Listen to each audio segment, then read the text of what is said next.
Et si je vous disais qu'un simple jeu mobile pouvait complètement bouleverser l'univers du jeu de cartes Pokémon? Pour ceux qui n'en auraient jamais entendu parler, depuis quelques mois, The Pokémon Company a fait énormément parler de lui en lançant Pokémon TCG Pocket, le dernier jeu mobile officiel lancé par la licence. Une appli gratuite, sans pay to win, sans restriction, enfin bref, un rêve éveillé pour les fans. Mais peut-être aussi un cauchemar pour le JCC Pokémon traditionnel, celui avec les cartes physiques, les tournois IRL, les échanges en personne et le vrai deck building. Le principe est simple, tu ouvres tes boosters chaque jour en espérant avoir des cartes rares comme des foulards, des shiny, des immersives ou encore des gold, qui sont les cartes les plus rares du jeu. Et tu peux ensuite les échanger avec tes amis dans la limite de nombreuses réceptions. Mais The Pokémon Company a déjà annoncé que ce système d'échange était voué à évoluer avec le temps, et c'est tout.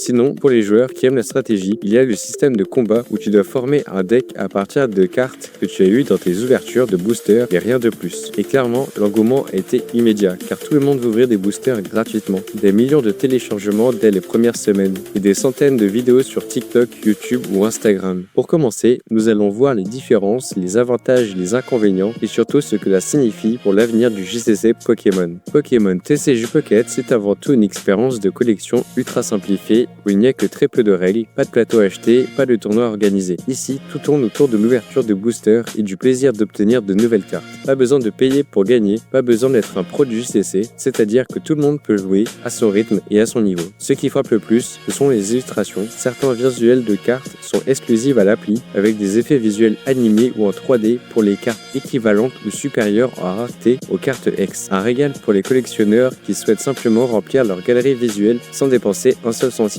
En revanche, le jeu reste encore assez limité en termes de fonctionnalités sociales, le gameplay reste très basique et le système d'échange en est à ses débuts. Mais ce minimalisme, c'est aussi ce qui permet de rendre ce jeu aussi beau, rapide, addictif et surtout accessible à tous, même à ceux qui n'ont jamais touché à une vraie carte Pokémon. Et d'ailleurs, si tu découvres tout ça comme moi, n'hésite pas à t'abonner afin de ne pas louper le futur du contenu. Contrairement à TCG Pocket, le JCC Pokémon physique, lui, repose sur une expérience bien plus complète. Car ici, les cartes ne sont pas juste visuelles, tu les tiens en main, tu les protèges, tu les classes dans des classeurs, tu peux les vendre, les échanger, les jouer, bref, elles existent vraiment. Et puis, il y a la communauté, les tournois en boutique, les championnats, les échanges entre passionnés, etc.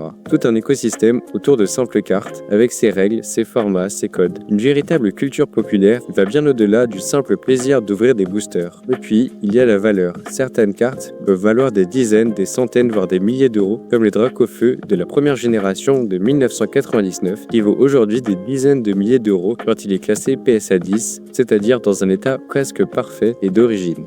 En résumé, le JCC physique est bien plus qu'un jeu, c'est un mélange entre collection, stratégie et communauté qu'aucune application ne peut totalement reproduire, du moins pour le moment. Quand on met le jeu Pokémon TCG Pocket et le JCC physique côte à côte, on se rend vite compte que ces deux jeux ne cherchent pas du tout à toucher le même public ni à proposer la même chose. D'un côté, on a un format 100% digital qui mise sur les récompenses instantanées, tu ouvres, tu collectionnes, tu passes à autre chose. Il est pensé pour des sessions rapides et faciles à lancer, sans prise de tête. Et de l'autre, un jeu plus exigeant, avec une gestion de collection, une réflexion stratégique qui demande du temps, de la pratique et parfois même beaucoup d'argent, mais qui en retour offre une expérience bien plus profonde dans l'univers de Pokémon. Même la manière d'interagir est différente, car sur mobile, tout est solo ou presque, avec peu d'interactions réelles, alors qu'en physique, tout est basé sur la communauté. On joue, on échange, on parle, on partage autour d'une même passion en se rencontrant. Il y a aussi une différence dans la valeur perçue des cartes, car dans TCG Pocket, une carte rare est juste belle, rien de plus, sans aucun impact durable, alors que dans le JCC réel, elle peut avoir une valeur économique, historique